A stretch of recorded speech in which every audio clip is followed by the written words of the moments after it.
Are you completely lost when your kid says that's so Sigma or calls something Ohio? Maybe they're talking about someone's Rizz or saying something is bussin'. If you're nodding your head right now, wondering what planet these kids are from, you're definitely not alone.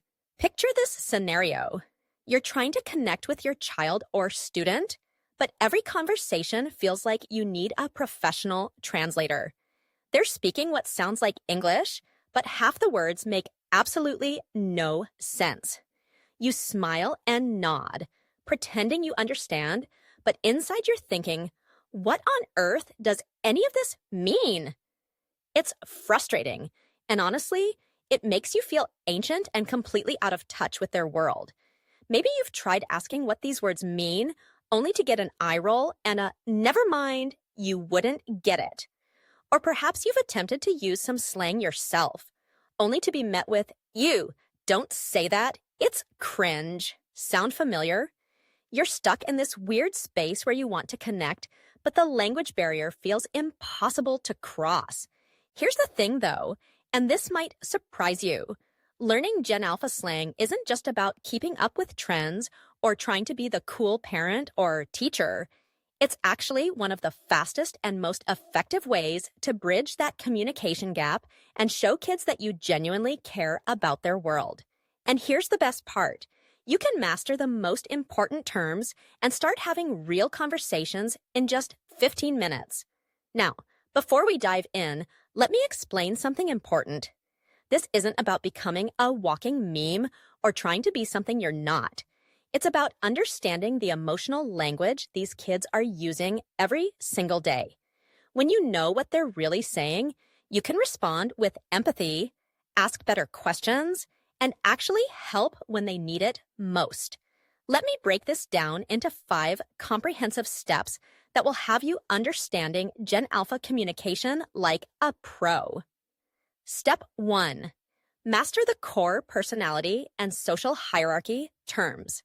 This is absolutely crucial because kids use these to navigate their entire social world. Let's start with Sigma. Sigma means independent, cool, and self-reliant, like a lone wolf who doesn't need anyone's approval. When a kid calls someone Sigma, they're expressing deep respect for that person's confidence and individuality. Next up is Alpha. Alpha means dominant, leader-like, or someone who takes charge naturally. But here's what's interesting. Unlike older generations, Gen Alpha doesn't always see alpha as positive. Sometimes it can mean someone who's trying too hard to be in control. Then there's Beta, which means follower, less confident, or someone who goes along with others. Again, this isn't always negative. Sometimes kids use it to describe someone who's thoughtful and considerate rather than pushy. And we can't forget Sigma male or Sigma female. This describes someone who's successful and confident, but operates outside traditional social structures. Think of that kid who's popular, but doesn't hang with the typical popular crowd. Here's why this matters. When kids use these terms, they're actually discussing complex social dynamics, power structures, and personal identity. Your teenager isn't just calling their friend Sigma. They're telling you that person has figured out how to be authentically themselves without caring what others think. Step 2. Learn the approval and excitement vocabulary. These words show up constantly because Gen Alpha expresses enthusiasm very differently than we do. Slay means absolutely crushing it or doing something with incredible skill and confidence. When your daughter says her friend slayed the presentation, she's saying that friend was phenomenally impressive. Fire means awesome, amazing, or exceptionally good. But it's not just good. It's like exceptionally impressive good. No cap means no lie, for real, or I'm being completely honest. This one's huge because it signals when kids are being serious or sincere. Bet means okay, sounds good, or I agree completely. It's like their version of absolutely or you got it. Bussin' means delicious, amazing, or exceptionally good, especially for food or experiences. And slaps means something is really good, usually referring to music, but can apply to anything impressive. Here's the psychology behind this. Gen Alpha grew up in a world of constant content creation and social media validation. Their approval language is naturally more intense and expressive because they're used to competing for attention in digital spaces. When you understand their enthusiasm vocabulary, you can match their energy and show you're genuinely excited about what excites them. Step 3. Decode the negative and critical language. This is absolutely essential for parents and teachers because these words often signal when kids are uncomfortable, concerned, or experiencing problems. Ohio means weird, cringeworthy, or just fundamentally strange and off-putting. If your student says a situation is Ohio, they're telling you something feels deeply uncomfortable or wrong. Sus means suspicious, questionable, or untrustworthy. This comes from the game Among Us, but now it's used to describe people, situations, or anything that feels sketchy. Mid means mediocre, disappointing, or just okay when you expected better. It's their way of expressing that something didn't live up to expectations. Cringe means embarrassing, awkward, or secondhand embarrassment inducing. Salty means bitter, upset, or frustrated about something. And toxic means harmful, negative, or emotionally damaging, usually referring to people or relationships. Here's what's critical to understand. When kids use negative slang, they're often processing complex emotions or situations. If your child says someone is toxic, they're not just being dramatic. They're identifying genuinely harmful behavior patterns. This is actually sophisticated emotional intelligence at work. Step 4. Understand the conversation enhancers and social connectors. These are the phrases that help kids build relationships and navigate social interactions. Period ET means end of discussion with serious emphasis. It's like putting a period at the end of a statement, but with attitude. Say less means I'm completely on board, I understand perfectly, or you don't need to convince me further. It's giving means it has the vibe of something, or it reminds me of a particular energy. For example, this outfit is giving main character energy. Living for it means I absolutely love this, or this brings me so much joy. We stan means we absolutely support and admire someone or something. That hits different means this experience is uniquely special or meaningful. And here's a big one. Respectfully is often used before saying something that might be controversial or critical. It's their way of being polite while still expressing disagreement. These phrases help kids express nuanced emotions and build connections with their peers. When you understand them, you can participate in conversations instead of just watching from the sidelines. Step 5. Learn the context and intensity modifiers.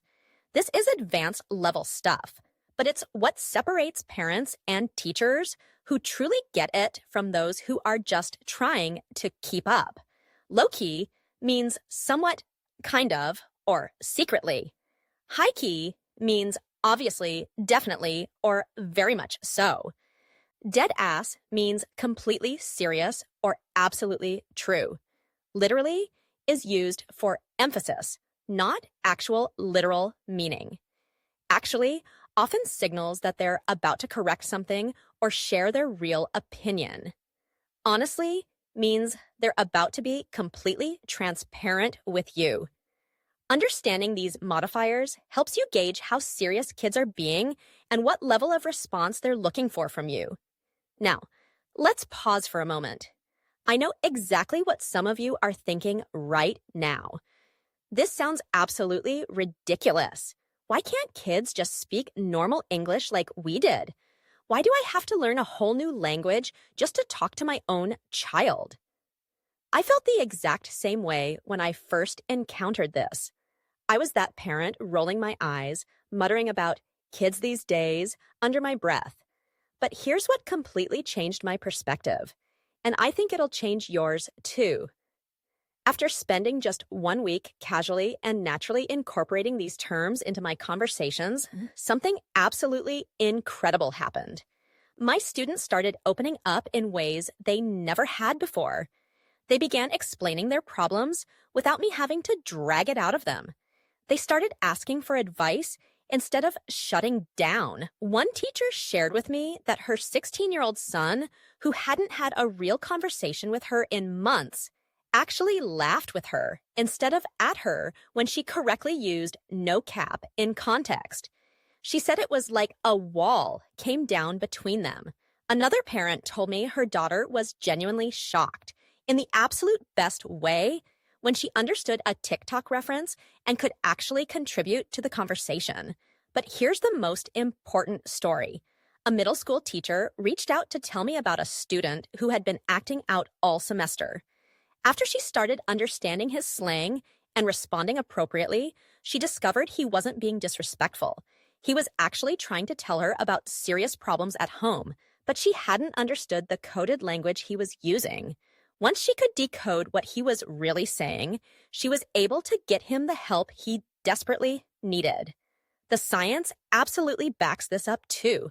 When we make a genuine effort to understand someone else's language and communication style, it activates what psychologists call social mirroring. We're basically sending a powerful signal that says, I see you as a complete person, I value your world and your perspective, and I want to connect with you on your terms. Research from Stanford University shows that when adults learn youth language, it doesn't just improve communication, it actually increases trust, reduces generational conflict, and creates stronger emotional bonds. Kids interpret your effort to learn their language as proof that you respect them as individuals, not just as children you're trying to control or change. There's also something called linguistic accommodation theory. When we adapt our language to match someone else's communication style, it signals acceptance and reduces psychological distance. For teenagers who are already struggling with identity and feeling understood, this can be absolutely transformative. But here's what I want you to understand. This isn't about you trying to be cool or fitting in with their friend group. Kids can spot fake authenticity from a mile away, and nothing will backfire faster than trying to be something you're not. This is about building bridges, not pretending to be 20 years younger. The goal isn't to start saying period T after every sentence or calling everything fire. The goal is to understand what your kids are really communicating so you can respond with empathy, ask better questions, and be genuinely helpful when they need you most. Here's your actionable challenge, and I want you to take this seriously because this is where the real change happens. Pick just 3 terms from everything I've shared today. Choose ones that feel natural to you and that you can imagine using in genuine context. Maybe pick no cap for when you want to emphasize that you're being completely honest with them. Or choose that's sus when something genuinely seems questionable. Perhaps go with say less when you want to show you're completely on board with their idea. Use these 3 terms naturally in conversations over the next week. Don't force them into every sentence. Don't try to sound like their friends. Just let them slip in when they genuinely fit the conversation. I absolutely guarantee you'll see a noticeable difference in how kids respond to you. But here's the most important part. Pay attention to their reactions. Notice when their eyes light up because you actually understood what they meant. Watch for those moments when they start explaining more instead of shutting down. These are the moments when real connection happens. And remember, you don't have to learn every single term or keep up with every new phrase that emerges. Language is constantly evolving, and Gen Alpha slang will continue changing. The key is showing that you're willing to make an effort, that you see their communication as valid and worth understanding. Some final thoughts as we wrap up. Every single generation creates their own version of connection through language. When baby boomers were young, they had their own slang that confused their parents. When Gen X was growing up, they spoke in ways that seemed foreign to older adults. Millennials had their own linguistic innovations that drove previous generations crazy. This is actually a beautiful, natural part of human development. Young people create new language as a way of establishing identity, building community, and expressing experiences that older generations haven't had.